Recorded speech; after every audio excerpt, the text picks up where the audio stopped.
We are here once again. Welcome, everyone. For those of you watching on YouTube, we'll do a very quick introduction of what Distil Arts is. For those of you in the Poet Artist Development Program, congratulations. We're almost there. We're almost at the very end of our professional development seminars. Hopefully, you've found most of these seminars very useful as you develop your, business plans and, your budgets and all the things that you're going to need if you want to be an active working artist. And today is no exception. Today we're here to talk about one of those things that I think a lot of us artists tend to sort of forget about, or, if not forget about, be really good at, but then not know how to translate that into, actionable things for our audience. So today we're talking about marketing and self-promotion. Abraham and I have spent, the last couple of weeks doing a bit of research on, social media and the type of demographics that are part of all the various social medias that exist. But, there's more to just marketing and self-promotion than social media. There's actually a lot, especially when you think about the way in which people gather information. So that said, to just bring everyone up to speed as to what Distil Arts is. Distil Arts is a nonprofit arts mentorship organization that inspires, teaches, and hires emerging artists from underserved communities. For anyone that is new to the Distil Arts world, DSTL, or Distil as I call it, does actually stand for something, which is develop skills and transcend limits through the arts. And all of our programs are really focused on providing emerging artists with the tools that you would need to, again, become a working artist. I don't like to believe in the idea of the starving artist. So everything that we try to cover through our various programs does lead up to, some sort of skill that you could use to be marketable. Our programs do include, of course, the Poet Artist Development Program, the program which is offering this particular seminar. We also have our Conchas y Café bilingual community writing workshops, which happen every 12 weeks over the course of our regular program year. Right now, currently, we're in volume 7, which is year 7 of offering this particular series. And we actually just started issue number 3, which is the 3rd issue of our triennial year of publications. There's also Art Block Zine, which does have technically a submission deadline coming up on May 1st, but because we're feeling very generous this time around, we decided to actually extend our deadline for submissions for the current issue to the end of May. So May 31st is now our next deadline for the spring/summer 2022 issue. And then there's Artistic Zine. Artistic Zine is a zine that we produce that showcases the artwork of autistic artists, or artists as we call them with a U. And that particular publication does have an open call for submissions running all the way through to July. So, if you know of anyone or you yourself would like to actually submit artwork to any of our zines that have an open call for submission, please feel free to check out our website. Now, as usual, I like to start us off with our quote. Our quote for today comes from Ryan Lilly. This came from a book by someone else named Jared Kentz. But Ryan Lilly himself is an American business incubation professional. Basically, he's the type of person that you go to help you actually start a business, with all sorts of different types of consulting services that he offers. But that said, his quote is, "Corporate and personal branding both require storytelling to be captivating. Stories provide context, meaning, and the opportunity for relationship." I'm going to highlight this real quick and then drop it in our chat on Google Meet. But what does this particular quote say to you?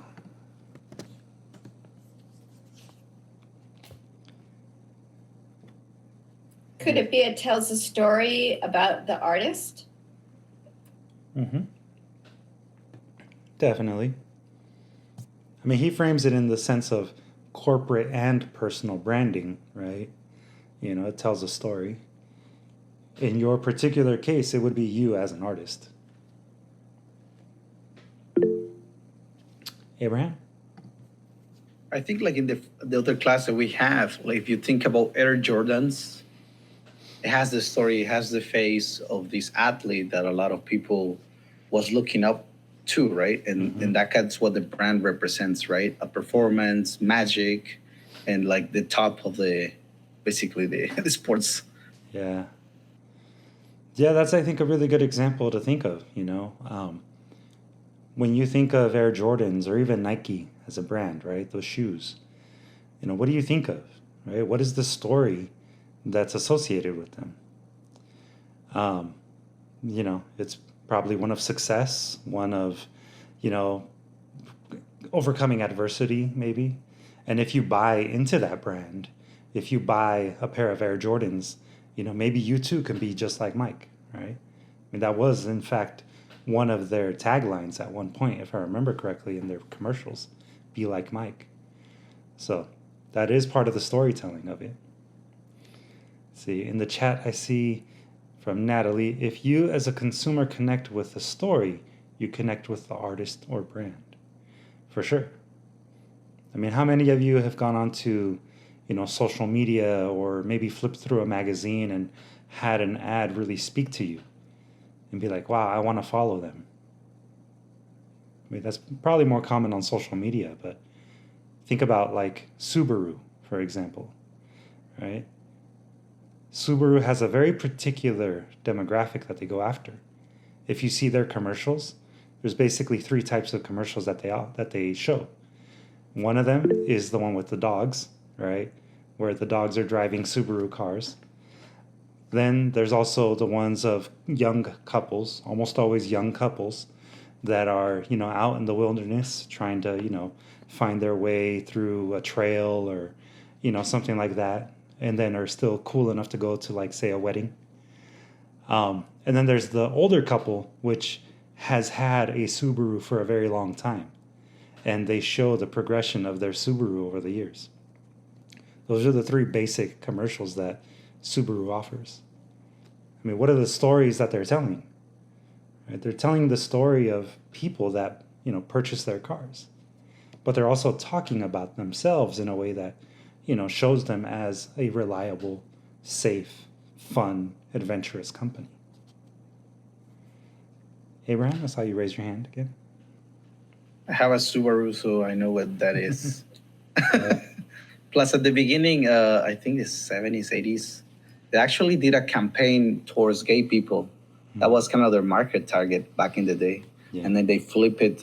Well, not flip it, but I think nowadays it's more general. It goes more with the feelings that you were saying, like target people. It's more like the sense of, you're saying, adventure, camping, reliability, all those beautiful things. Yeah, yeah.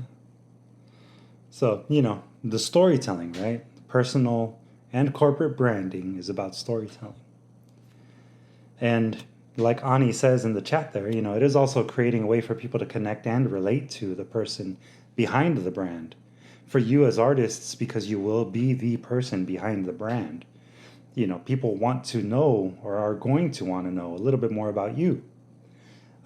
There's obviously certain pitfalls, right, to giving up too much information, to, maybe not portraying every part of yourself, to your audience. But at the same time, there's ways in which you and your brand can become its own sort of standalone thing. Yeah, Subarus are a big LGBTQ aimed company. Yeah, for sure. Mojde writes in the chat, resonating with stories can help to improve the customer satisfaction as well as the artists. And yeah, that's probably very true too. To be, connected through storytelling, it's a very ancient thing. I mean, what did we all used to do way back before civilization introduced Instagram or TikTok? We used to sit around the campfire and tell stories. And that's what made things connect. That's what made us more reliable with one another. That's what helped us have confidence in the people that would tell us the stories, is that human connection. So it can definitely go, very deep if you really start to think about it. So moving on and going back to our handout here. I bring up storytelling because when it comes to marketing and self-promotion, that is going to be the primary thing that you're doing. But there are certain elements that we need to think about before we get into that. And one of them is design thinking. And I ask the question, do you remember what design thinking is? To give you a little refresher, design thinking, as we talked about last month, is a process for creative problem solving. More like fleshed out wise, it's a human-centered, non-linear problem solving process. So that means that, you're always putting people at the center of the solution, right? You want people to feel like they're heard. You want people to feel like they are connected to whatever, you're offering to them. And, some of the concepts that you need to think about as you practice design thinking is desirability, right? What makes a solution desirable from the human standpoint? Then there's feasibility, given the available technologies, given, your budget, given like your technical knowledge, right? What is realistically achievable? If you want to create an app, but you've never written a line of code in your life, is it really feasible for you to do that on your own? And then to go to the next step, is it viable? If you don't have the money to pay a software designer, are you going to even try to create an app? Is there an alternative? Is there some other thing that you can do that is just as effective, just as beautiful in the eyes of your audience, but maybe more within the realm of what is capable in according to your budget and your technical awareness. So remember those things, right? Design thinking is going to impact a lot of the elements of your business ultimately, because that is what you are as a working artist. You are a business and a business owner. Again, design thinking always puts human needs first, and it aims to develop solutions that are most appealing to the end user. End user is a term that comes from web design, and in the case of the arts, your end user is going to be your audience. But thinking of it more in the traditional sense of what an end user is, we do need to cover some basic things about web design. So here's a quick little 101 crash course on web design. Web design 101 at the very basic level is really about creating a roadmap. And when you're creating this roadmap, what you're doing is you're actually really considering what is the purpose of your website to begin with. Before you begin laying out the content, before you start selecting photos that you want to use on your website, before you begin writing all of the information that's going to go on it, and before you begin even thinking of the page structure, you really need to think about what is your website going to do first and foremost. And there's different ways in which, as artists, you would actually approach developing a website. One of them is to think of it as a portfolio. You can have a web-based portfolio. In the case of most graphic designers and photographers, it could be something as simple as a Behance page. Behance is a website that is specifically for creating portfolios and showing off your work to not just the design community or the photography community, but also to clients. A portfolio site is really just about showcasing the artwork. It is obviously going to be more for like a visual artist, but a portfolio site could also technically be something like a blog if you are a writer. A blog essentially does act as a portfolio because as writers, we're creating content that is meant to be read. So that's one way to consider a portfolio site if you're more of a literary artist. Another way to think about your website, and its core purpose is, it could be an informational site. It could be just a place where people go to find information about you, your brand, maybe an upcoming event or two, maybe an upcoming workshop or two, and probably where they can connect with you later, whether that be through a newsletter sign up or connecting with you over social media. It's just a place to gather information about you and your practice. Not really focused on selling, not really focused on, showcasing your work. It's just more information than anything.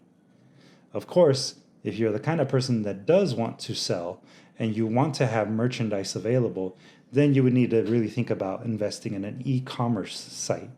And e-commerce just simply means having the ability to take credit cards, whether that be through the website or through the website and also in person.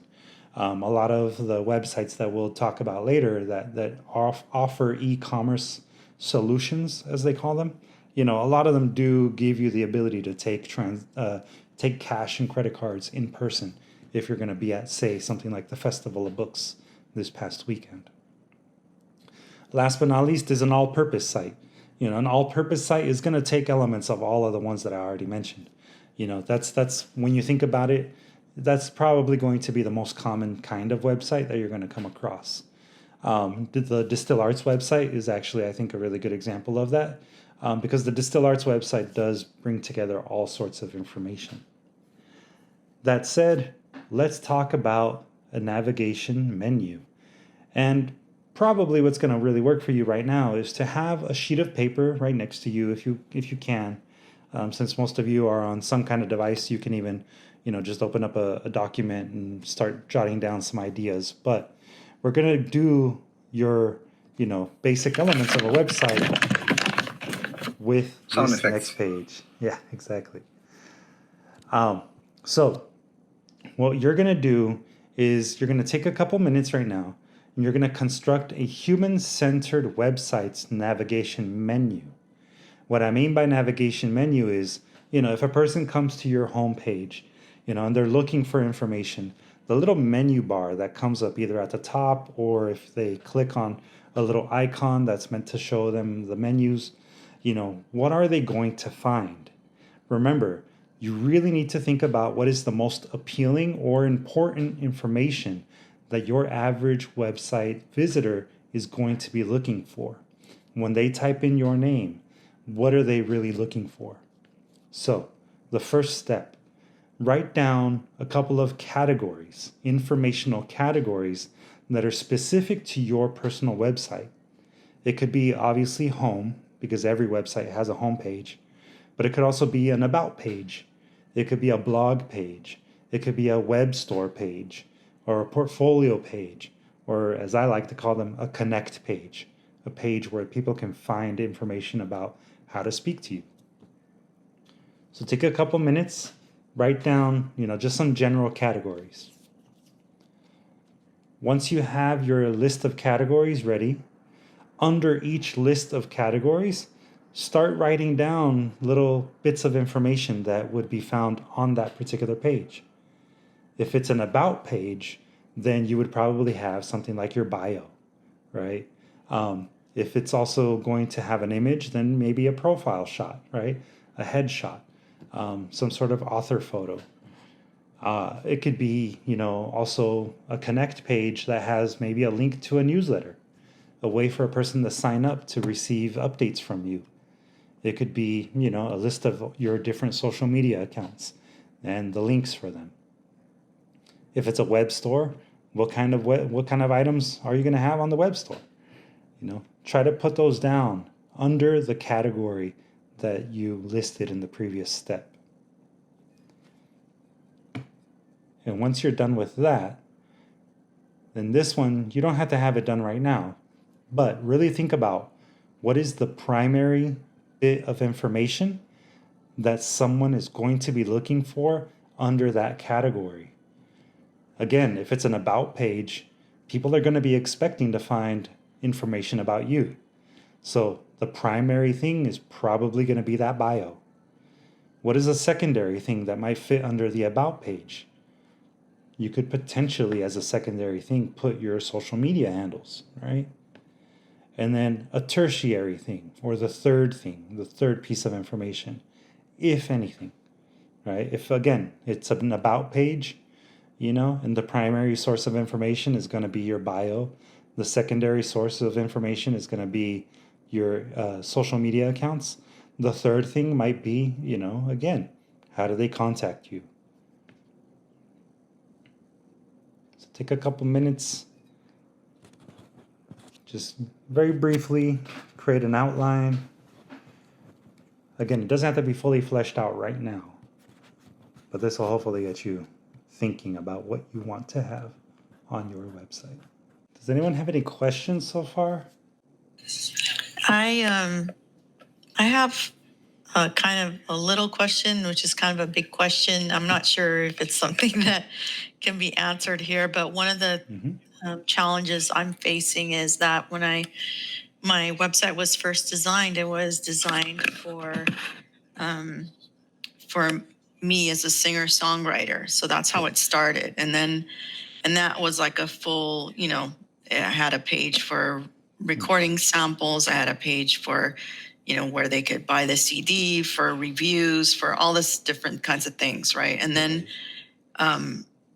I started moving away from music and into different other areas. And I started building a site around the music site.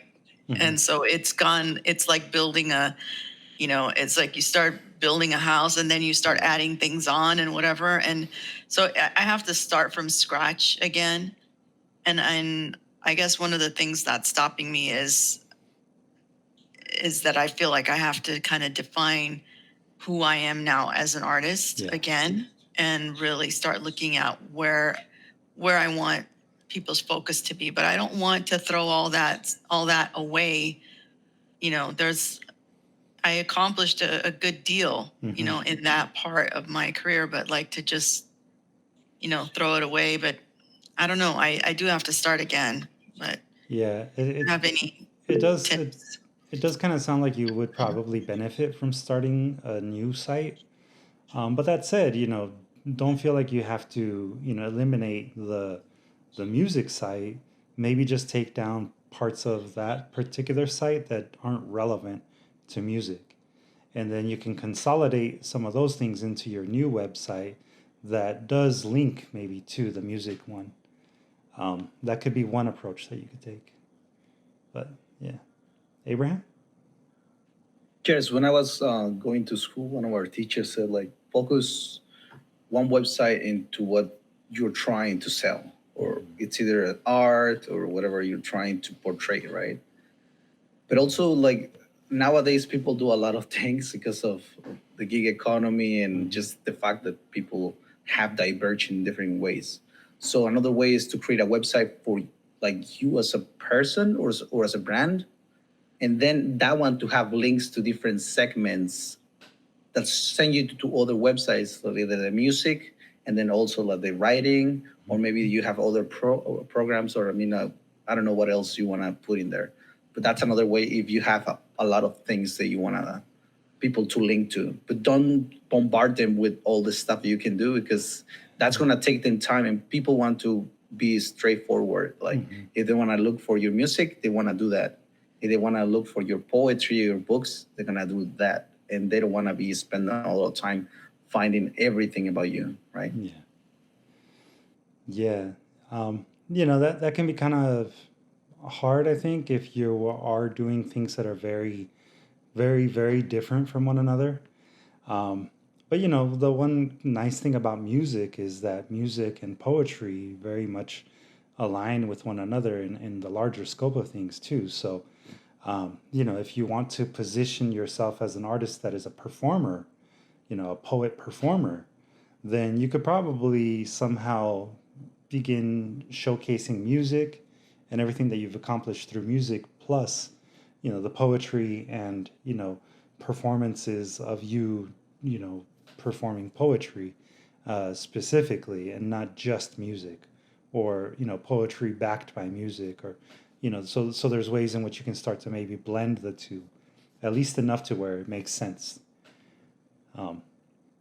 But yeah, I think it's good to keep in mind, right? Like, what is it that people are really looking for when they're looking for information on you and your brand? So now, to give you an example of at least one website that kind of does what Hani is sort of asking about, this is my personal website. And I actually, to be completely, transparent with you, I have not updated my website since like 2015. It's been a really, really long time since I actually have been on here. But when I first started creating this, it was because, I had just gotten completed my graphic design courses. I was already practicing as a photographer, and I had had several gigs at that point. And then, being a poet and also visual artist, I wanted a place to showcase all of those things that I do. Because visual art and graphic design are very much intertwined, and because poetry and, graphic design also do, have something that they have in common, I tried to put it all together, in the same place. So my homepage, and I was using WordPress at the time. And WordPress is primarily a blogging website platform. And so, at the time when I was trying to develop this site a little bit more, and I relaunched it, I was using the blog as a way to show, my writing. Every now and then I was going to develop some writing pieces that were going to be featured here, along with, some visual art that I had done or photography that I had done. And so, with always the link to, the all the social media sites plus, the store. And my navigation menu, if you notice, right, you have here home, obviously, then photography. If you click on photography, it'll take you to a slightly different version of my logo. And then it'll give you a basic explanation of, what I do as a photographer and more or less how much my services are. Same for art and design. If you click on art and design, slightly different version of my portfolio, just so that people know where they are. And then a little, what they call these a light box, which, automatically rotates and goes through the different samples that I decided to use. So, this is one way in which you could approach a website, right? And then, of course, here with the shop, because I did want people to actually buy my prints and things. If you click on shop, it takes you to my Square store. Now, if I were to redo this website, I would actually use Square as my web host, because Square does it all now. They actually offer a free website template that you can use. And here you see, some of the items that I actually have up for sale right now through my Square store. So, this is one approach to developing a website. And, then there's, of course, the Distil Arts website, which is a very different kind of website. It's an informational website. You have up here the navigation menu with very, simple headings, right? The shop, donate and support, connect, about, workshop and events calendar, and then programs. And this is the only one that has that sub menu where you see all the various programs that Distil Arts offers. So, the information like basis that this website does determine how the homepage is going to look. It determines how, I'm going to integrate other things like the workshop and events calendar. So like these are the kinds of things that you'd want to think about as you start to develop and plan for your own website. And I know that Abraham also, has his own website if you are interested in checking that one out too. But yeah, as Mojde says, simplicity and a friendly interface really do go a long way. And there's Abraham's. Yeah, I made this one, I don't know how many years ago. So, but I wanted to, like you were saying, like I want to say, like, can you guys tell me from the ones that I put in the chat from the information Luis gave us? It says portfolio, information, e-commerce, and all-purpose. After seeing this website, let me know where this one fits in that category, right? So this one is basically, I wanted to become have you, the moment that you open the page, I wanted you to feel like welcome, and that you were gonna have some type of nice photo, right? That represents kind of the things that I like about photography, right? And then if you scroll down, it will give you about photographer, and it has my photo there and a little bit of the information in me. And then it will have gallery. And the way I did these ones because I wanted to just make you click. And so you will click and it will give you all these options of different galleries. And again, I even put this type of font and a box. So it looks like you can click it. So you can click it and it will open. And I wanted to introduce some of, because it's more art that I want to do as well in photography. Every one has one little quote, like this one says, it's about fashion, right? It says fashion is about dressing according to what's fashionable. Style is more about being yourself. So I wanted to introduce little quotes in each one. And you can go down and you see a bunch of this stuff that I have done. And another way I wanted to make it easy for people is if you go on the top, it has these options, which is this one at home is going back to the beginning of the page. And then this one again says gallery and it has different types. Like this one even has art pieces, like we were saying, about selling and the information about each piece. But the only difference between this one and the one Luis had is here you cannot actually purchase. I only put it here with the price and information. I said, like, message me or email me if you want anything, right? I kind of didn't want to deal with the bank and all that stuff. And then here we have contact. And I created these ones here, right? Basically the basic email. And I created this one. And the first one that I created in the class that actually using coding, the little guy over here was moving and it will appear the sign of, what's it called, Instagram. But it was too hard to do it on the actual website for these websites. Okay, so you click it and it takes you, like I was telling Annie, you can make it that your main page guiding you to other places, right? This one basically takes me from my official photography website to the Instagram. And I haven't updated like the other stuff that I have now, the other websites, but I'm gonna do that another time. And I'm going back to Luis. Oh no, before, what do you guys think this website is? A portfolio, informational, e-commerce, of all purpose? Portfolio. Portfolio. Yes, Very excellent.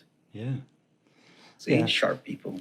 I know we got some sharp people, and it's also just, it's not that difficult to kind of understand, the functionality of a website when you see it, right? If you were to go back to my website, my smileyface.com one, what type of website would that be? How would you categorize that? Abraham? Cheating here. All-purpose?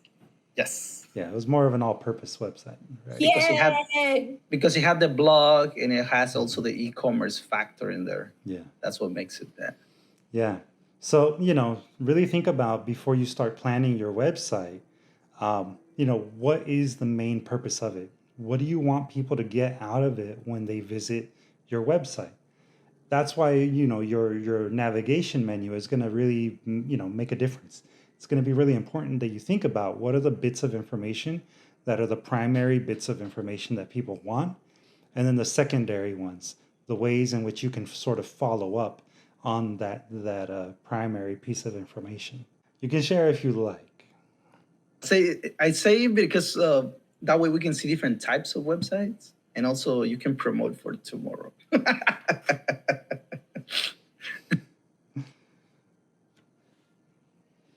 Yeah, if in case you don't remember, tomorrow, Natalie is leading the next Community Bridges workshop called Queer Coded at the Barnes & Noble in Montclair.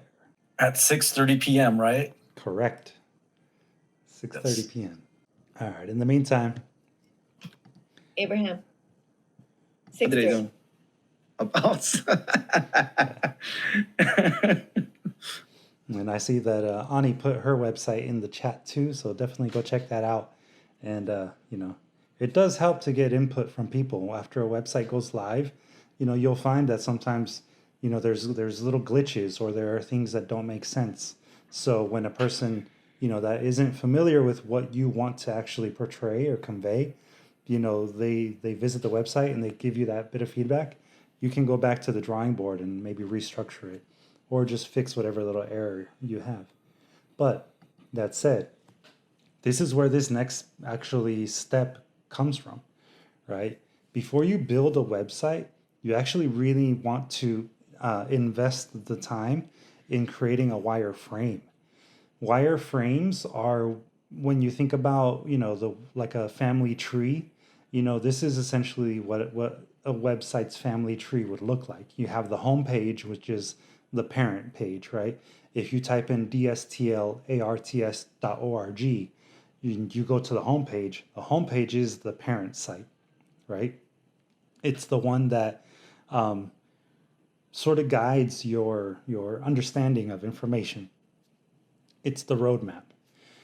After that, your navigation menu, is going to be the first box that you see underneath the homepage, right? Your navigation menu is going to correspond with the next web page that is associated with your entire website. So if you have on your homepage a link that says portfolio under the navigation menu, then under the portfolio page, you should expect to find obviously the portfolio, pictures, photos, a blog, whatever that might be. And secondary wise, you may want to, if you're doing an all-purpose site, include a link to your web store, right? If you're selling copies of books, or if you're selling your services as a photographer, then you should probably have a link to your web store, or at the very least, a link to your connect page, right? Your connect page being a way in which people can contact you. The same goes with a shop, right? If you are doing the e-commerce thing and you're selling through your website, you want to have incorporated into that some way to capture data for marketing purposes, and also some way in which you can do promotions, right? If you have a sale, if you are, doing an exclusive discount code for Mother's Day, those are the kinds of things that you want to have the capacity to offer.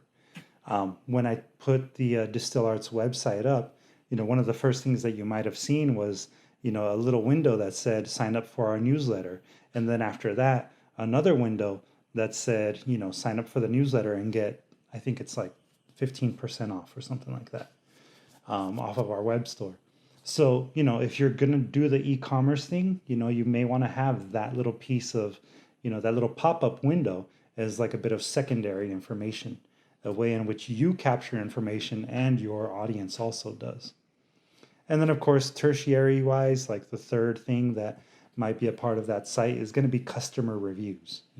That always helps people actually make a decision on whether or not they want to buy something. Think about all the times that you've gone onto Amazon and gone to the review section just to make sure that, you were getting a quality product. That's a pretty important thing for an e-commerce site. With an About Me page, if you have anything that is related to people getting to know you, you could include something as, simple as a publication history, right? Just a list of all the places in which your work appears and been published before. And again, you probably want to have there a link to your connect page. Your connect page being the page where people, find out about how they can get more information, from you directly or through a newsletter or even your social media pages. And then, of course, if you do, in fact, have that connect page, which I always recommend, you'd have there, again, the newsletter sign up, as well as things like links to your social media. So, but wireframing, you can do this in a couple of different ways. You can obviously do it with like sheets of paper, and on those sheets of paper, each one acting as if it was your own web page. You start laying out how you want the information to be presented. You could do text blocks with a photo, and then a link. Generally speaking, the easier to read, the better. And also, again, with that hierarchy of information, what's the primary thing people want to learn? What is the secondary, and what is the third thing? Try to keep it as simple as you can when creating your wireframes. If you feel like you need more space, then, you could either add another page or, really think about, is that important information? Is that something I really need to have on my website? A quick note on intellectual property. We've talked about this before. I've brought it up several times, but It's really important to remember that anytime that you publish something, even on a website, there are certain things that you can do to protect yourself as an artist. One of those things is to indicate that a copyright exists. Depending on the user, terms of service with websites, some services might, say that they are the copyright holder because it was published on their website first. But that aside, if you are indicating that you are copywriting information, or if you do go through the full process of, going to the U.S. Copyright Office and actually copywriting anything, a copyright is going to protect you for your entire life, plus an additional 70 years. So if you pass on, your rights to your work, your artwork, your writing, etc., that's something that can be protected through copywriting. Trademarks are different. Trademarks are usually for a company, for a brand specifically. So things like a name, a logo, a slogan, or certain products can be trademarked. They cannot be copywritten. So just be sure that you understand the difference. And, whenever possible, if you can afford it, try to register your work before you start publishing it, or make any other agreements with other people about how you want to use your work. So, web hosting. This is something that was asked in the chat about the Distil Arts website. For basically the entire life of Distil Arts now, almost 10 years. I've been using Square as our platform for the websites. Specifically, I started off by doing just our web store through Square, and I had a WordPress account that was the actual website that then linked back to the Square online store. But now Square has upgraded their services by a ton, and now they offer everything pretty much from collecting people's information for newsletters.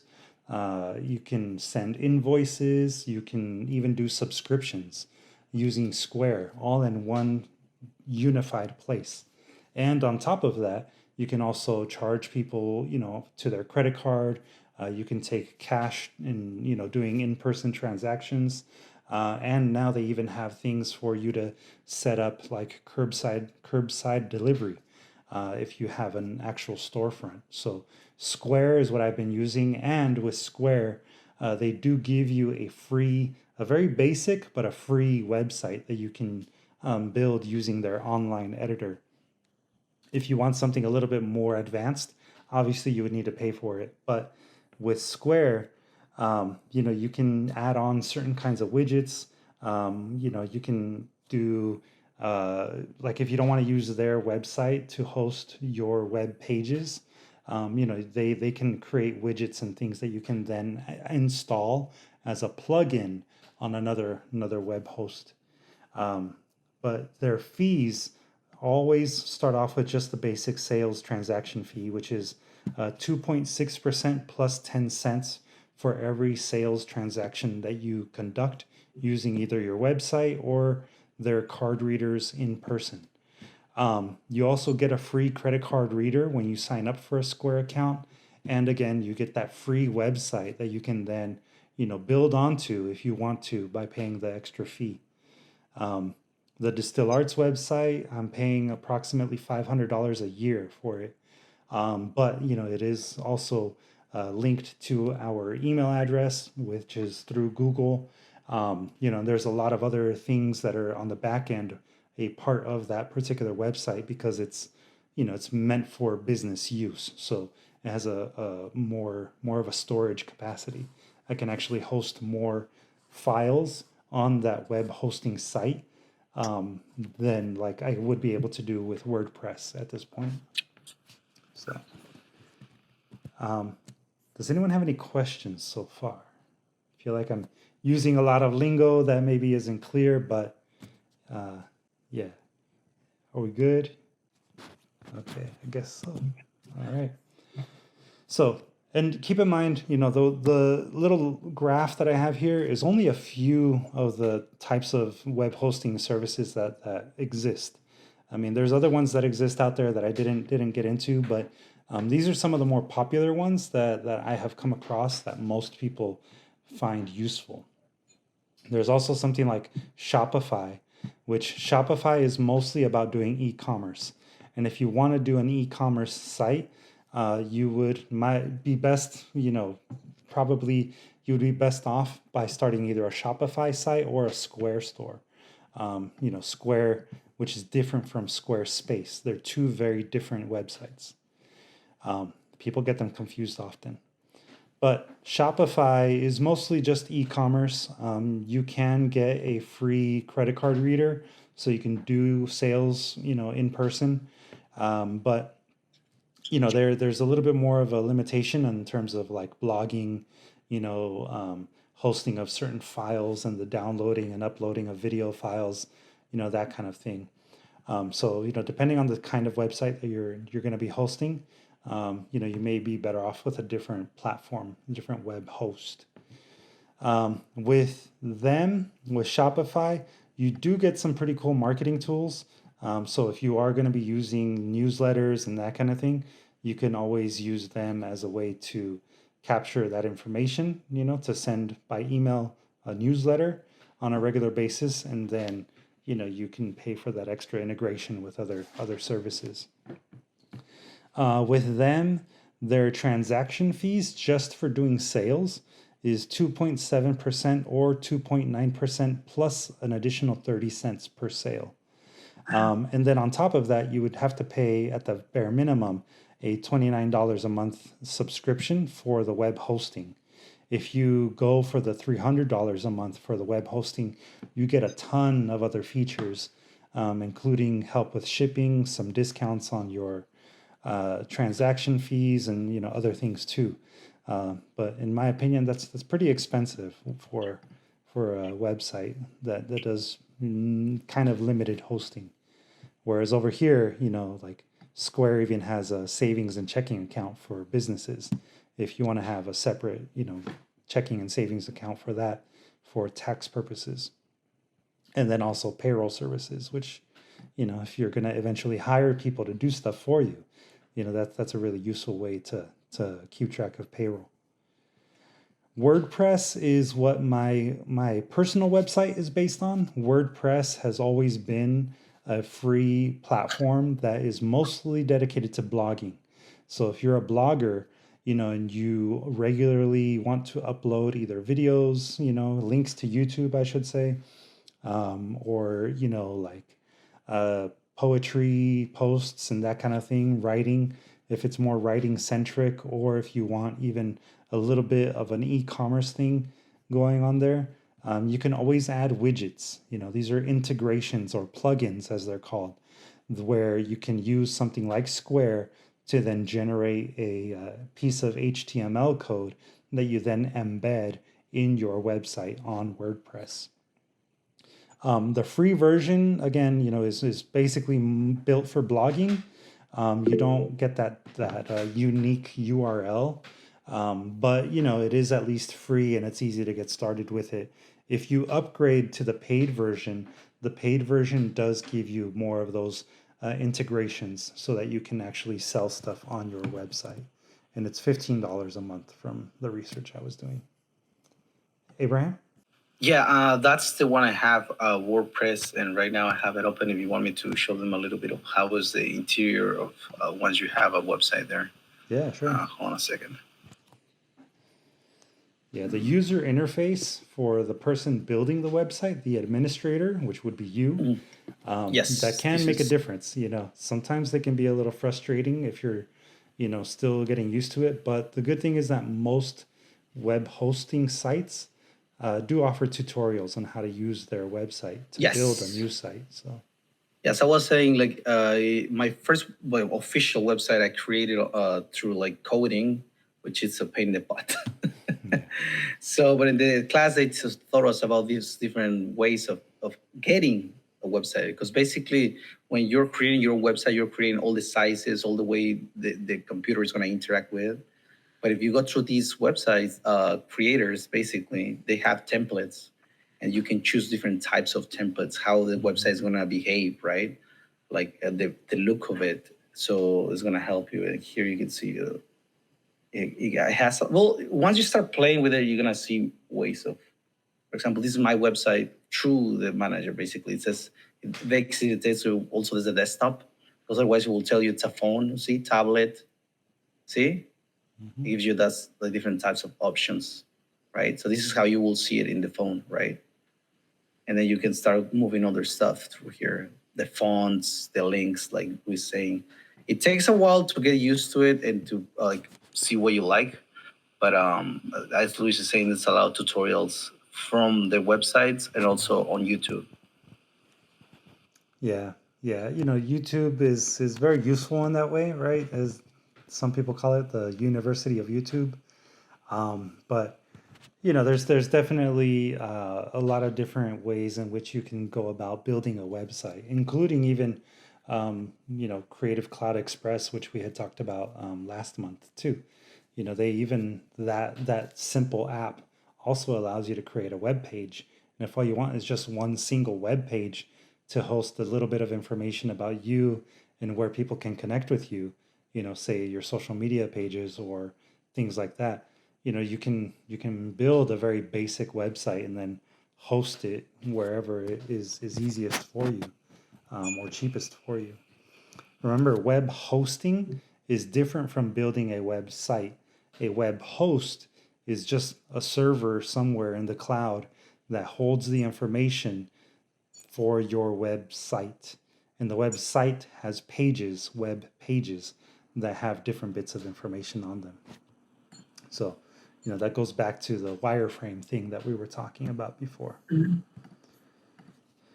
And, the last one, the one that I see get promoted a lot, especially on YouTube when I'm watching YouTube videos, is Squarespace. They, for whatever reason, like to work with content creators to promote themselves. What I've noticed about Squarespace is that it's really meant to be more of a portfolio site. The basic level one, the $15 a month level, it's more or less a portfolio site. Like, you don't get a lot of integration with anything. It's just a place for you to host some information and some very nice looking, photos on a very nice simple template that you can fill in. There are options if you want to pay the additional fees to integrate e-commerce stuff. So if you do want to sell and have a business version of your website, you can pay that extra fee up to $49 a month, and then you get more of those special services that allow you to sell your merchandise through their web stores. But what I found interesting is that they actually work with Square, the first company that we talked about, Square. And they use Square as their credit card processor. So not only does Squarespace charge 3% for every sale that you do using the business level subscription, on top of that, you're also paying the credit card transaction fee that Square charges. So it's kind of double dipping. So do keep that in mind if you're looking at websites that offer an e-commerce solution. Sometimes they will charge you double for what one website already can do for you just once. Let's see, I think Tina and then Abraham. So there's a Square and there's a Squarespace. Right. It's very confusing. I know. I get people getting confused all the time when I talk about Square. They go, oh, you're talking about Squarespace. Yeah. Like, no, I'm not. Yeah, exactly. And, part of the reason why is because, their names are so similar. And if you look at their logos are also very similar. But again, the purpose of them and their marketing are actually different. They try to tell different stories when you start looking at them a little bit closer. But Square by itself is the platform that I use for the Distil Arts website. And to be completely honest with you, I've not had any issues in the almost 10 years now that I've been using that service. So that's like my plug for them. Abraham? Oh, well, quick one before Tina is, I mean, Annie is asking if you're gonna have the handout available later. Yeah. Or Yeah, the because of handout's going to be printing or something. uploaded along with the video once the video is on YouTube. You'll be able to Okay. download the handout through the Google Class. And another one important one, since we're talking and since you have done it before, we're talking about selling, right? And most of the people here is trying to be a writer and wants to have books or prints somewhere in the media, right? And for example, if you're gonna print it yourself and mail them yourself, definitely go for it, easy, right? But you don't know if you're gonna get 100 orders or 50, and how you gonna work with that, right? Right. So I guess the services like Luis has connections to other places that print it for you and also ship them for you, which also it's an advantage. So something you may want to consider when you build your website. Yeah. How you gonna sell this stuff? Is it gonna be yourself shipping and doing all the stuff and handling, or you're gonna have a website that's gonna do all that for you and the prices, right? Again, it has to do with like how much you want to sell your book, how much is this company selling, and also how compatible is gonna be to the website. I mean, sometimes you can just order them yourself, or you can make people order through your website. So that's something you may want to think, right? Right. Exactly. Goes back to the concept of, design thinking, right? What is desirable, right, from the human end, right? What is the person, the visitor to your website really looking for? But then on the other side, what is feasible and viable for you? What is, within your skills, what can you actually create? And, what is viable? What is, given the templates and the interface, what is going to be the easiest for you to maintain and also the most cost effective? So those are all definitely the things that you want to think about as you start planning to build a website. Now, of course, going back to our quote at the very beginning, remember, it really comes down to storytelling, right? Corporate and personal branding both require storytelling to be captivating. Stories provide context, meaning, and the opportunity for relationship. That's perfect. Yeah. The main idea here is really that, we want to have story be at the center of the way in which we present ourselves, our information. So as you start to think about, this thing here, your wireframe, what is the story that you're going to tell through your website? What is the story about you when you're developing your About You page, right? About me. Are you going to focus on a bio, or are you going to focus on just your publication history? Typically it would be bio first. People want to know who you are, where you come from first. Then secondarily, they're going to want to know, how many art shows have you been in? How many publications have you been featured in? Those are secondary things. Lastly, they're going to want to know, well, how do I connect with you, right? How can I get you to come and be a guest speaker for me? How can I have you be, a resident poet at, XYZ coffee shop? So, those are the ways in which you want to really think about your website and the designs that you're going to choose at, some point in your career. So, going back to the idea of storytelling though, social media is definitely the storyteller's best friend. We might not always think about it that way though, and there are a lot of flaws to social media for sure. They can make or break a person sometimes. But it is definitely, when you think about it, a storyteller's platform. All social media are designed to tell stories. Now, marketing and self-promotion really do rely on your ability to tell your story, right? The brand that you develop over the course of these seminars, is going to be a brand about you. It's going to be centered around you. There's different ways in which you can tell that story, where you're integrating different elements. Marketing, when people refer to marketing, they're usually talking about things that are a little bit more traditional, like newsletters. If you use a service like MailChimp, which is the service that I use for Distil Arts, you can send by email a monthly newsletter or a bi-weekly newsletter or even a little weekly update. Something that gives people just a general sense of what's happening, what's coming up.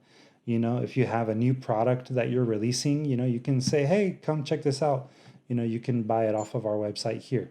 Think about all the times that you've signed up for something, for a newsletter, because you follow a brand and you want to know what's happening. That's really the purpose of a newsletter. There's also advertisements, right? And advertisements doesn't just mean things that you would get like in the mail or your average ad in a newspaper. No, advertisements are also things like flyers. If you are investing in, say, a flyer for a workshop that you're doing, that's a form of advertisement. Print still does make a difference. And in this digital world, digital ads also, are a form of advertisement. Social media plays into that. But even if you have, like, say, a Google page, a Google business page, Google Business has the ability to promote things using just a simple Google search. If someone searches Distil Arts right now on Google, you're going to get the Google page. And then on the Google page for Distil Arts, you're going to see posts that are, advertising the things that are coming up. Of course, like everything, it's going to be an investment of time and money. So, think about how you want to be strategic with your funding, and how you want to use your money to spread the word. Sometimes you don't even need to invest in advertisements. Sometimes it comes down to word of mouth. Word of mouth is still one of the greatest marketing tools that we have. If you treat your customers or your audience members in a way that makes them feel connected to you, if they feel your story and connect with your story, they're going to tell their friends and family about you, and then you're going to get followers that way. It's as simple as that.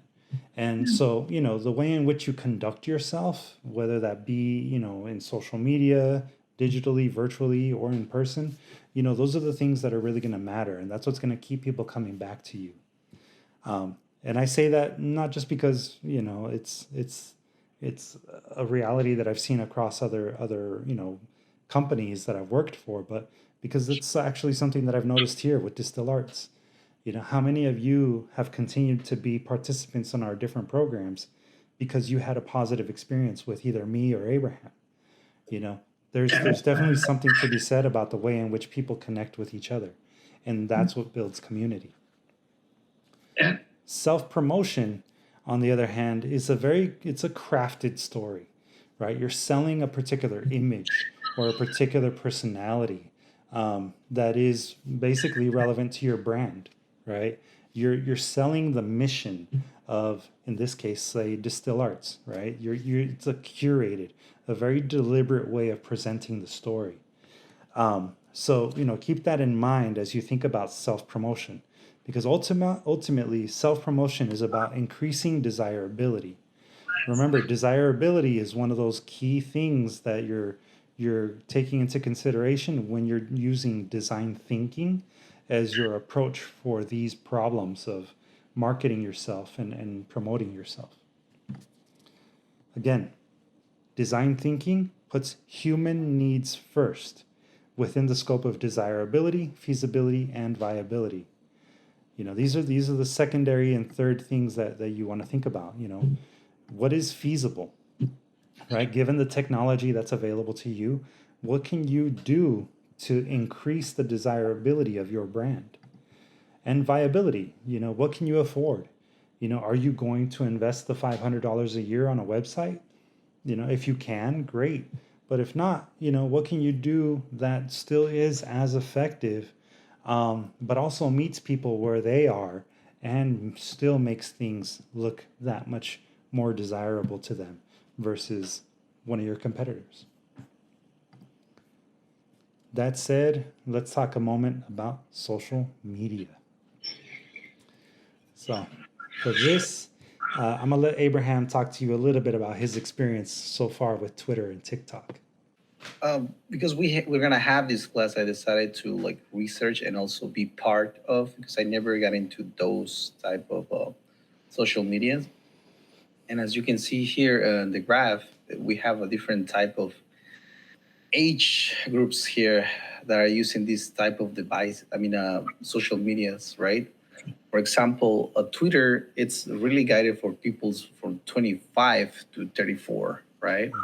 And also a lot of the people who are going to that platform uses it mainly to consume information, because only 10% of them are creating content. The rest are just going there to actually get the news or see what other people's doing, or festivals, or I don't know, a new law that's gonna come up.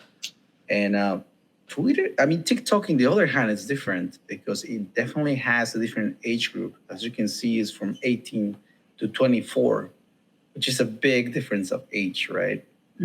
And also, the people is actually creating more content instead of Twitter.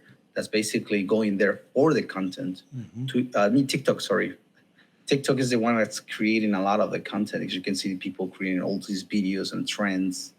And basically, that's most of the difference was I was finding. Also, TikTok, it's has a little more women guided. Most it have a better percentage of women using it. Yeah. I mean, TikTok. Sorry, I'm getting confused with this because of the T. Yeah. And also, I found this really cool podcast that I listened to. It talks about TikTok, and it's basically this musician who was trying really hard. He even was working at Best Buy, and people was like, "How you are so famous? You were working in Best Buy." It's because he was actually trying different things, right? He was first trying to create by even buying people, say, "Hey, use my music and I'll give you some money." But he saw that that wasn't working. So I think towards the end, he ended up using what we're saying. It's about the story, trying to create this image. And I'm going to send the link. I'm going to put it on the chat. You guys are going to love it, especially Annie, because it's about music. So it's a really great podcast. And it talks about this, how do you promote yourself, especially in social media. This one's really specific to TikTok. And yeah, it's a very different way of using these ones. And you want to talk about Facebook and Instagram, Luis, or should I keep on going with those ones as well? Yeah, I can pick up from here. Okay, You know, yeah. it is interesting when you look at all of the different social media platforms. The majority of users for almost all of them are people between the ages of 25 and 35. You know, but when you look at something like TikTok, which is one of the newer ones, one of the most popular ones at the moment, if you look at the statistics for 2021, technically, because all of this information is based on information from 2021, approximately 43% of people on TikTok are between the ages of 18 and 24. And then the largest group is people ages 25 to 34. And that's another 32%. If you add that up, 75% of users on TikTok are between the ages of 18 and 34 years old. That is a pretty wide range of ages, but I mean, that is a really large number of people. And of those people, approximately 61% of them are women, identify as women, and only 39% of them identify as men. And of those people that are highly active on TikTok, they're on TikTok for almost 90 minutes a day. That is a long time to be on social media, you know, watching and consuming entertainment, you know, because that's really the primary purpose of TikTok is entertainment. So imagine if you as a writer are trying to understand, well, which social media platform is the best one for me? You know, I could tell you that if your writing speaks to anyone within that age range, you know, it would probably be through video, right? Because that is what TikTok ultimately is. It's a video platform.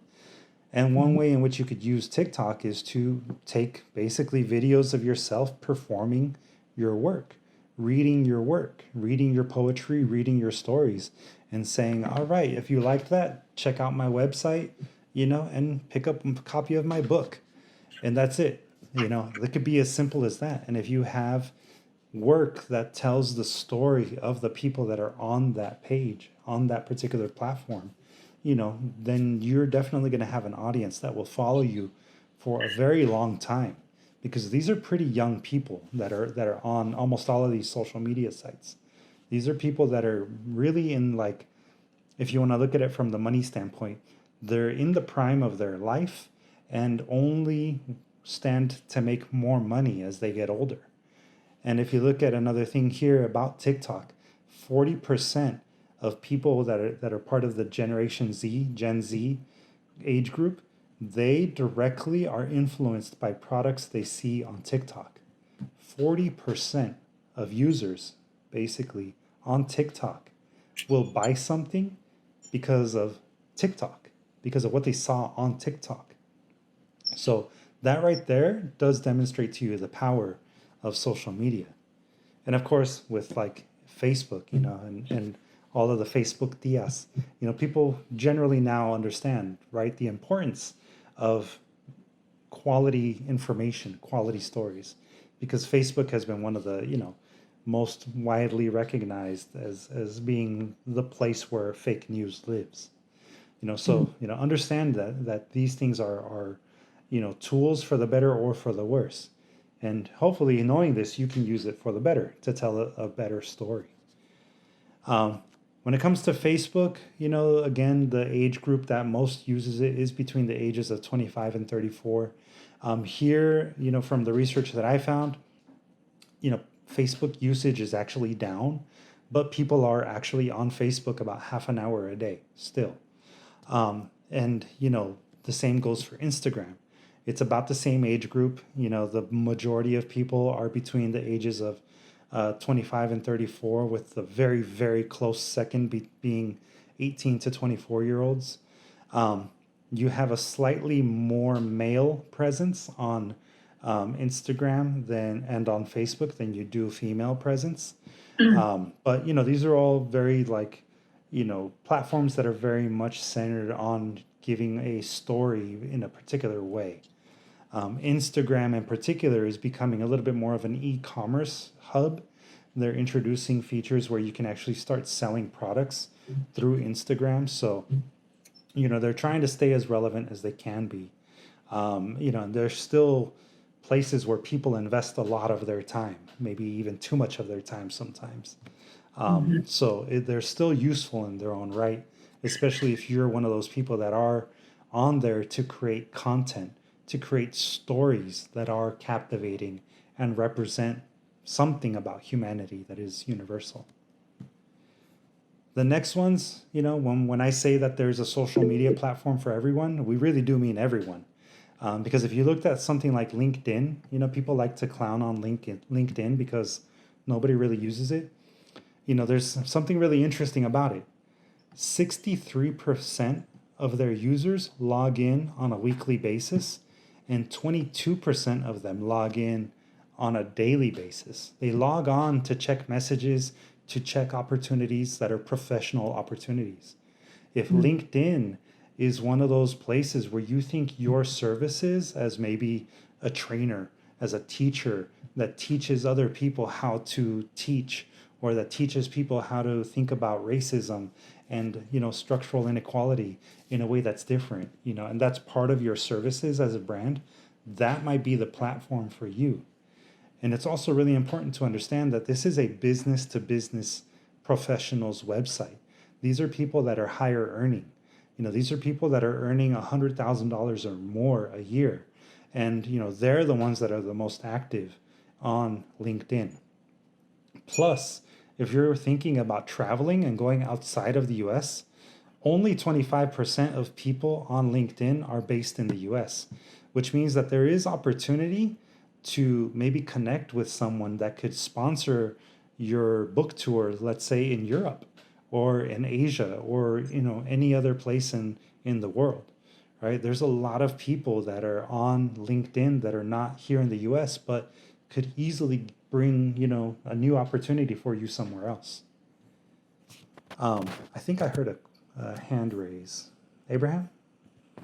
Yeah, I just wanted to share the stuff that I posted. I don't know if you can stop this one, and I before because you already passed the other ones that we talked about previously. Yeah. Yeah, just to show you a little bit of more. So going back to, because I did end up doing my homework, guys. So yes, I mean yes, I do have an Instagram, and it serves a different purpose. But then, as you can see, let me see, Twitter. I opened an account on Twitter, and I think Twitter, because we're talking about a lot more about information, people go there just to get information. I think it will be a good place for you guys to basically promote an event and things like that, because you can also just have like a little information of the event, and then you just put the link of whatever you want to say, right? Like it's gonna happen, right? So that's why I end up using for the Twitter that I got. I just got this one. I never used it before, but yeah, a lot of people use it for that or news, right? And then you can see the big difference in TikTok. This one looks a bit very different than the phone, right? Because it definitely changes the look when you're on desktop. So you can see, you can, for example, if you want to promote your poetry, I did like a small video on a poem. I don't know. I think it has sound this way. Does it? You guys hear stuff? No? Okay, No, never mind. That's all right. But yeah, you can post a video and it has the sound, and people's gonna check it out if they like it or not. And that's a nice way to promote little snippets of videos, right? Because that's the difference. Like TikTok's really fast videos, and if you want to go for longer videos, let's say you want to do a class online, right? You will probably use YouTube, right? Yeah. There's different type of ways you can use these medias, right? Exactly. And then we're going back to the picture. You know, one little important thing to remember if you aren't really used to being on social media, most people, and this is something that I learned in a seminar that I sat in on about a week and a half ago. TikTok specifically, the best videos are going to be between 12 and 15 seconds long. That's 12 and 15 seconds. You know, you can say a lot of information within 10 seconds, but it's not very, very long. You know, people are basically scrolling. And if you are able to be captivating enough to hold people's attention for longer than 15 seconds, that's a huge testament to your work. But the sweet spot is definitely between 12 and 15 seconds on TikTok. And that probably also translates over to things like Instagram, which is also video and image based as well. Abraham? Yeah, just adding to whatever you just said, it's basically also if you want to create maybe a longer video, right? It definitely has to really fast capture your attention. Otherwise, people's going to scroll it, right? Yeah. So it's even in the books is what I tell people. If you put in a book that takes forever for you to get excited about the book, it's going to be hardly for people to continue reading a book. Yeah. Same thing with these small videos. You have to be fast at getting people's attention. Even if it's going to be a longer video at the beginning, you have to actually take the time to make sure people's going to gravitate to that video, right? Yeah. You know, and with, you know, the other social media sites that exist, you know, there's Pinterest. I thought this was really interesting. 38% of users on Pinterest are between the ages of 50 and 64 years old, and 34% are between the ages of 30 and 49, with 32% being between the ages of 18 and 29. So that is a very diverse range of people, and all of them are pretty equal in representation. Pinterest, the only thing where you don't see any kind of equal representation is in the genders, right? 78% of users are female, whereas 22% are male. Yeah. You know, that like if you're on Pinterest, you know, and you know these things like that seems pretty obvious, but it is a very interesting thing to know. And if your work might speak more to a female audience or a female identifying audience, then, you know, Pinterest might be a part of your marketing strategy. Also know that people on Pinterest are on there for usually only about 14 minutes a day. But this is a very interesting fact that I found. Approximately 70% of users say they trust Pinterest and they use it to research products.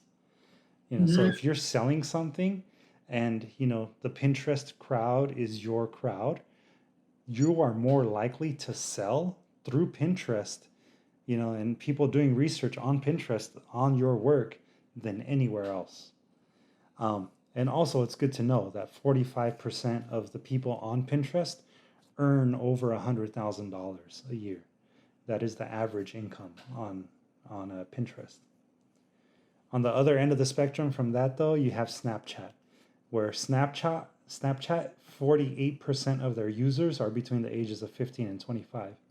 So they're mostly a young and very young age group that are really using it. And they're on there for a little bit over 25 minutes a day. So if you're the type of person that likes to keep up with the trends and keep up with the kids, Snapchat is the way to go. And then YouTube, we were talking about it a little bit ago, right? The university of YouTube. People generally go to YouTube with more consistency than any other social media platform. YouTube users log on 62% of the time, daily. That's a lot of people. A lot of people go back to YouTube on a regular basis.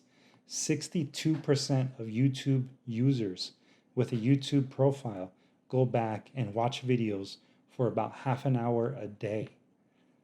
That, if you have like a vlog, if you're doing small performances, short little performances of your poetry, and you're trying to build an audience, YouTube is definitely going to be a part of that strategy. You could do a combination of YouTube, TikTok, and Instagram. And with that trinity of video sharing platforms and image-based platforms, you could potentially have a very strong following that could buy your books, that could buy your merchandise, that could hire you to teach a workshop, or hire you to come out and do a professional development seminar for a nonprofit that is run by all white people, and you as people of color and people who are working within marginalized communities, you may be able to offer something that no one else could offer, partly because you have an audience, because you are telling your story in a way that is compelling. So it's a lot of information that we covered, a lot of stuff, especially for you to think about as you develop your brand and think about how you want to market your brand and, do the whole self-promotion thing. But remember, it's an investment, right? It's an investment of time and resources. There's no way to put it, other than that.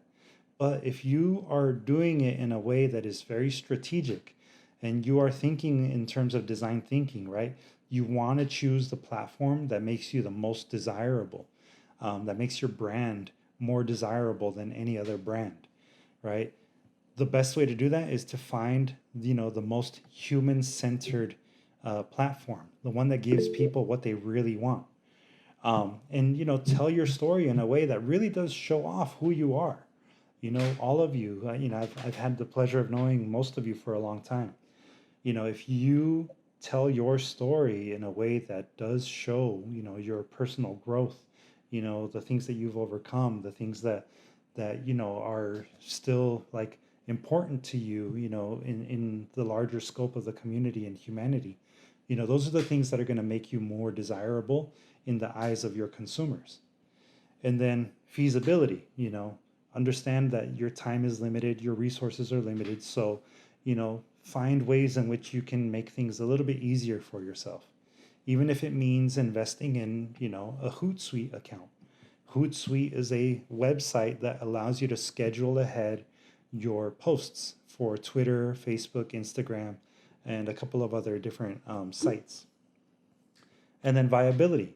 When you're thinking about your website, what platform, what web hosting service are you going to invest in now, which, you could potentially invest in again in the future to do just the add-ons that you need as you go.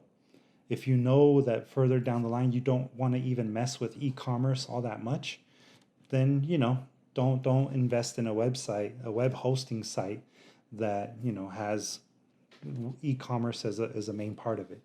So, really begin thinking about those things now, because they're going to pay off in the future. I can almost guarantee it. Ani, I see you raised your hand.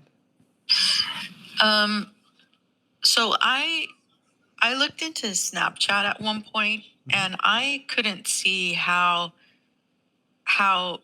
a person could make that work from a business point of view unless you already have like a huge following of people who will follow you from somewhere else, because it seemed like you couldn't really do anything until you had friends to share stuff with. Yeah. It wasn't just like like a stage where you could just put stuff out there and then gain followers over time. You had to literally be like having a conversation in real time with people that you know. So if anyone has any input on what I'm missing about how to use Snapchat chat, please share. To be completely honest with you, I've never used Snapchat, so I don't really know the platform that well. But from what I do understand is, you post something and it lives on there for about 24 hours and then it disappears. So one strategy that a business could use, if it was really, worth it, you could do like a special promo type of thing, like a 24-hour flash sale. You post it, anybody that follows you is going to be, aware that there's a special limited time promo code that they can use to buy something off your website. And there you go. You got a little bit of market share that way. But it's definitely something that is, as we saw, really aimed more towards the very young crowd, which, like I said, if you want to keep up with trends, that might be a way to go. And as those people get a little bit older and, start shifting over to other platforms, if you have that other platform already available, like say a TikTok, then you're just going to have that overlap of people kind of coming into your audience as they grow and as you grow. So, yeah, it's all about like kind of knowing what is the best platform for you. And like I said, keeping it human centered, right? Meet the people where they are and give them what they want, in a way that is beneficial to you. That's why you want to choose the platform that delivers the best human centered experience. So with all of that now finally kind of said and done, here is your homework. And keep in mind that these homeworks aren't meant to be homeworks that you turn in. They're really just more like a prompt for you to start really pushing forward in your careers as artists. And my recommendation for this month is, take the time to begin preparing the content that you will be using on your website. Think about what kind of photos do you want to have on there if you're going to use photos. Try to find something that is a little bit more on the higher quality side. Take photos that are outdoors and bright light as opposed to using photos that are, maybe in a very low light situation that are blurry or grainy. You want to be strategic in how you do that, because again, you're telling a story, and if your story is one that's kind of grimy looking, then great. Like if that works for your brand's image, then cool. But try to keep it simple and clean in terms of the type of content that you want to use. You can also begin now by writing your bio. An artist bio shouldn't be very long, maybe a paragraph long at the most. And start thinking about what are the other things that you want to have on your website. Go back to that little exercise that we did at the beginning, and really think about what is the primary bit of information that someone is going to look for when they go to a particular page on your website. Next, after you're done doing that, really research the best web hosting platform for you. If you know that you want to have e-commerce as part of your website, then really look at Square. I highly recommend it. Squarespace is different. Remember that. It's different from Square. But, really think about like what is the purpose of your website and which web hosting service is the best one for you. And if you're up to it, start creating your website. have at it. Some of these services are free. Like I said, you can start off with a free version and then upgrade as you need. There's nothing wrong with that. And, if you really do need the help with like the tutorials and that kind of thing, the Distil Arts Mobile Art Lab is available for you to use. Um, Most of the websites that I talked about before that are web hosting sites do have apps and are also mobile friendly. So, you can access them through your cell phone or through a tablet. And the Mobile Art Lab does have tablets and Wi-Fi available to you if you need it. Just make sure that you hit me up in advance and we can set up a time and place for us to meet so that you can begin, crafting a website. And yeah, with that said, I'll just show here for anyone on YouTube watching this later, our website, the Distil Arts website. You can also follow us on social media using @DSTL Arts. And then there's my email address as well as Abraham's. We're available to help you out if you need it. Did anyone have any questions? Abraham? Well, just a quick one, since we have their websites here. I wanted to. Oh, Abraham froze. And question. Did it work? No. There we go. Let's move. So here's Annie's website. And then it has a couple links.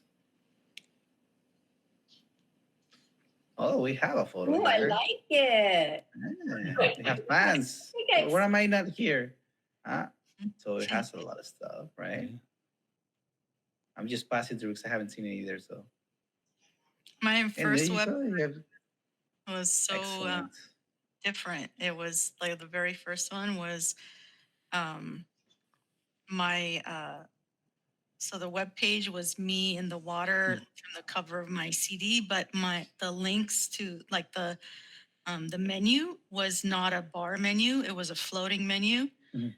And when you hovered over them, the water would ripple around. It was like so cool. But it was very, very simple because I at that time I was just starting out. I had nothing to show. But as more and more, as my career developed, then there was a lot of content. But yeah, it's not meant for, you can see like it was created pre-mobile devices. So it's not responsive, I don't think. And Yeah. it's very old fashioned.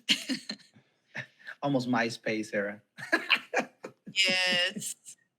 Okay, and then we have, so before we move on, we have another website here.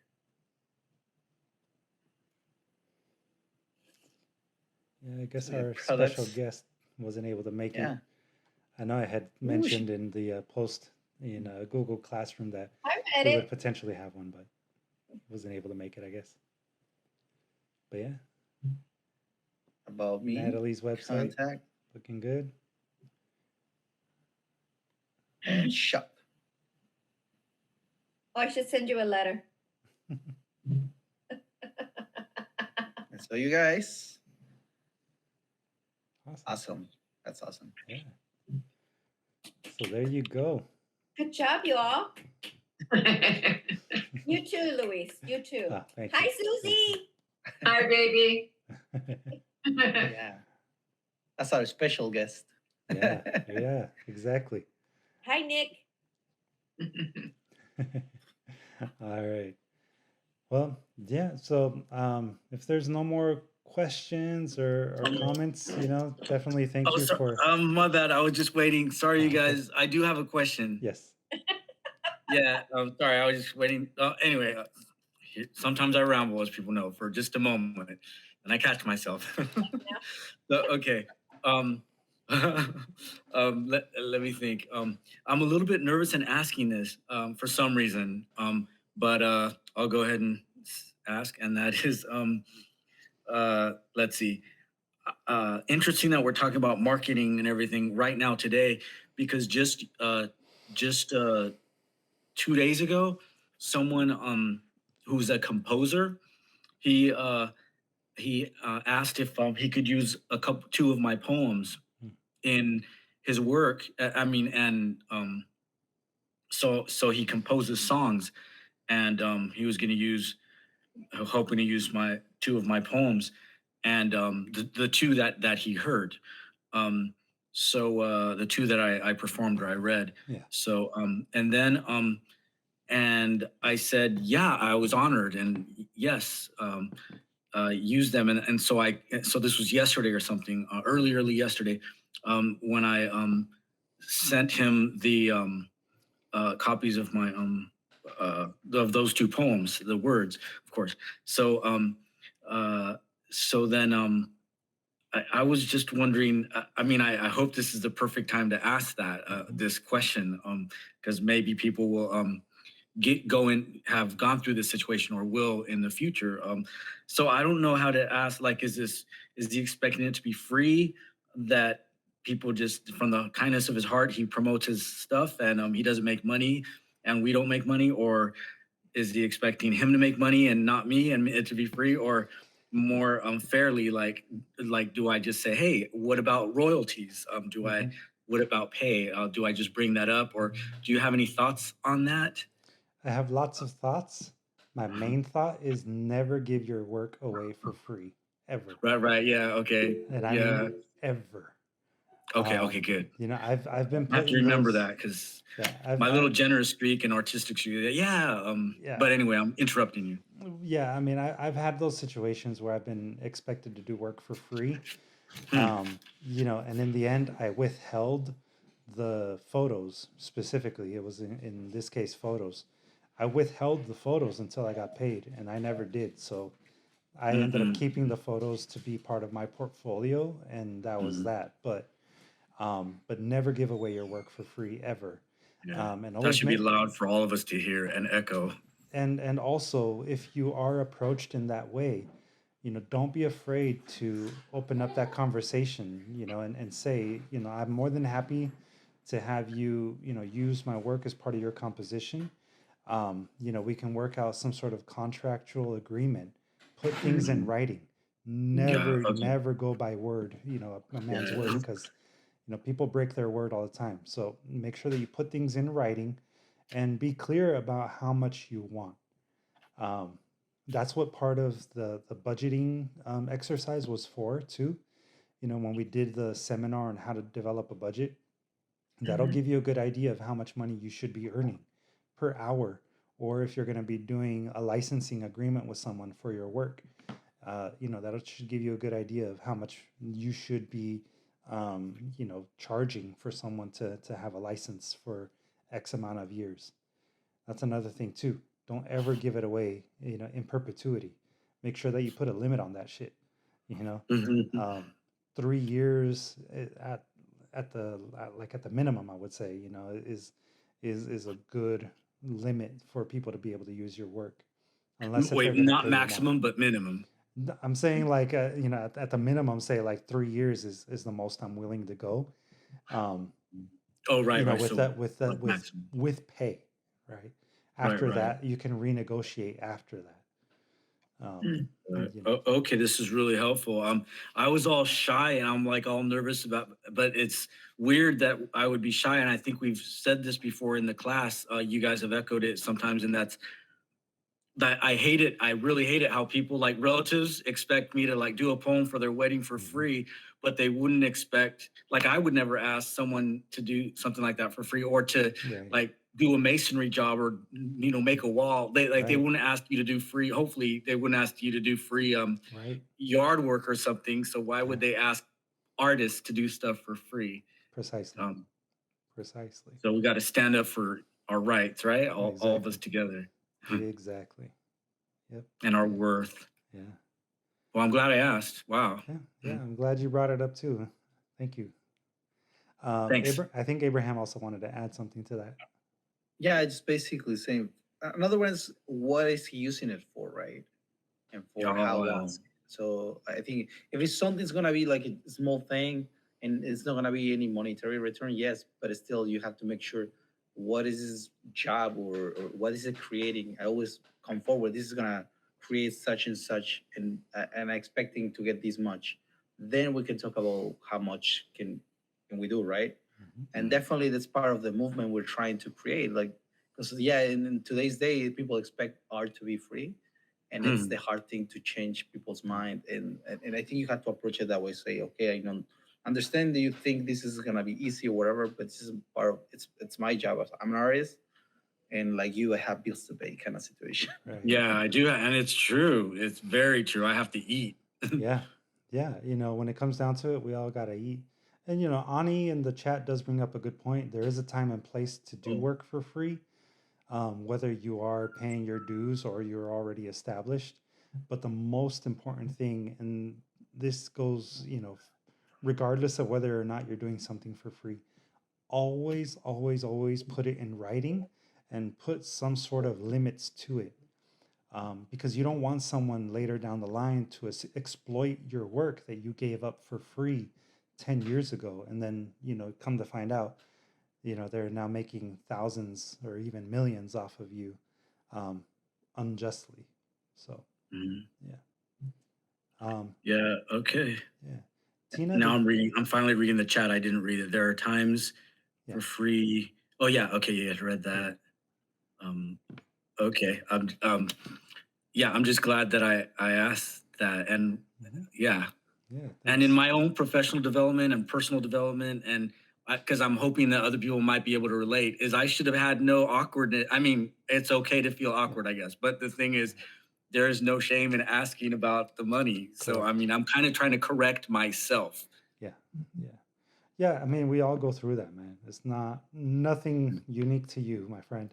I've been through that myself. So, yeah. Don't feel bad about it. And, at least now you know, right, to be a little bit more prepared for the next time. And even I'll now, talk like to you him. can still I'll talk to Mike recover it. tomorrow. Yeah, you can still recover it. It's still like you can still say, hey, by the way, are there, do you have a contract that you would like Break to some use legs. or something like that? Yeah. I'll come with I was gonna start joking. I'll come with my mafia friends. No, just kidding. Yeah. No, just kidding. Peace guy. Your agent. Yeah. And I think, not to try to pretend I'm the facilitator here, but I think Tina had her hand up. Yeah, I was gonna call on Oh, Tina next. sorry. Yeah. I was just gonna say you worked for free for our wedding, so. Oh yeah, but I was building my resume. Okay, No, just kidding. We're billing Tina today. Okay. But you know what? Not anymore. Not anymore. Now it's time for you to get. Yeah, starting. Yes. That was seriously. That was a pleasure and an honor. I remember I was so nervous. I couldn't hold the poem. It was an honor. Wow. Yeah. It was. So It was time a lot and of place, fun. right? Time and place. It was the best part, by the way. I see a hand from Miss Susie. Yes, I wanted to make a comment from the very first 15 minutes of the discussion this evening. Uh-huh. And it goes back to Ani, even though, hello, I've never seen you, I don't think, in person yet. Hi. I'm not sure, but one of the things that struck me about your comment, the part of the comment was you were talking about the two different web pages that you had. Mm-hmm. And you were making the older one, which became like a metaphor to me when I heard the question. Because as women, I think, in my experience, I see a real difference in the creative process for women than sometimes what I've noticed for men in the world. I think in my own way of constructing that reality for me and my comfort zone with that is that I think somehow as being creators of life, I think we have different kind of tunes of vibrations for understanding or appreciating, the effects that our decisions and our markers in life mean for us. And the one thing that I was a little bit, resonating with you was your comment about, I'm sorry, I'm feeling nervous. I haven't been with this group for a long time and I haven't really been in your presence. But it was just the simple act of, I don't want to give up everything that I put into that one. I know that I'm going to be taking it forward. But what I think that happens for some of us is that we feel so responsible for a, oh my God, how am I going to put this easier? Okay, my end result was that, oh, baby, you just have to take those fibers and put them into the rudder of your next experience. And I think that's sometimes a little bit hard for us as women, is that we have to make shifts sometimes. We have to focus in men's world.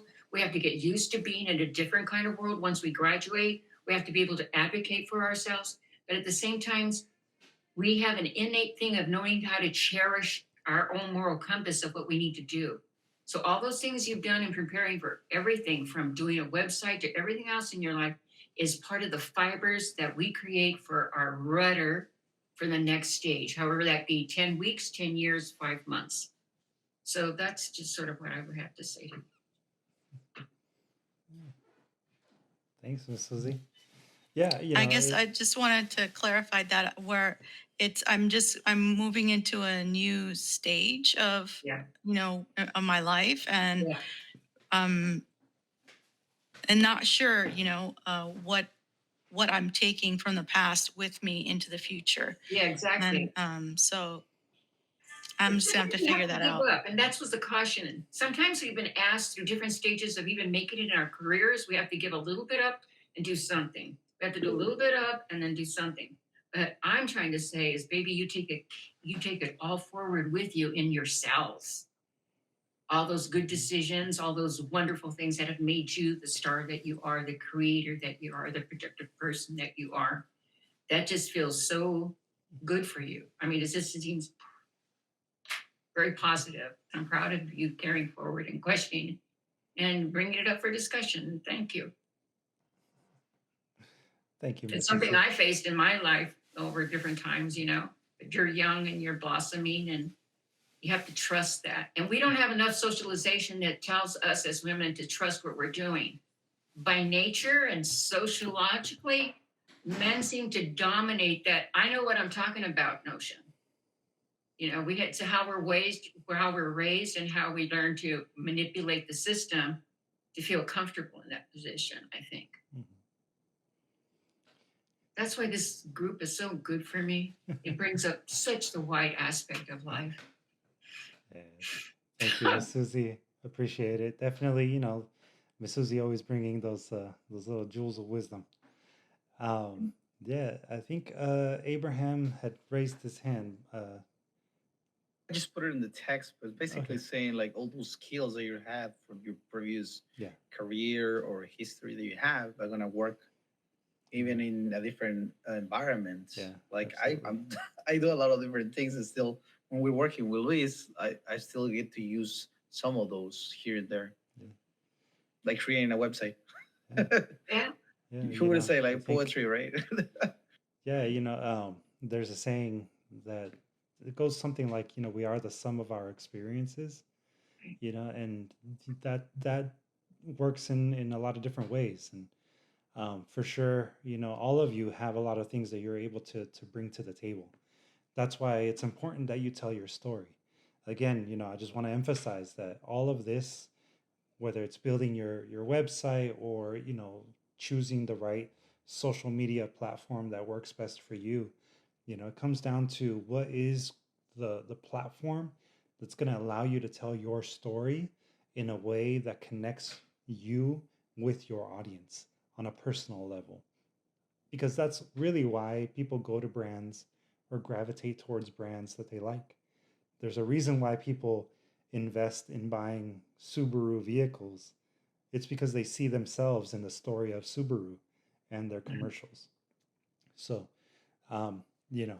with all of that said, there's definitely a lot more that we could discuss, but we are pretty far over our time. I do appreciate all of you sitting in and listening, and for our YouTube audience who watch this later as a recording, I hope you also found this useful. Feel free to reach out to either me or Abraham if you have any questions. For the YouTube people, check out our website, like and subscribe and do all the good stuff.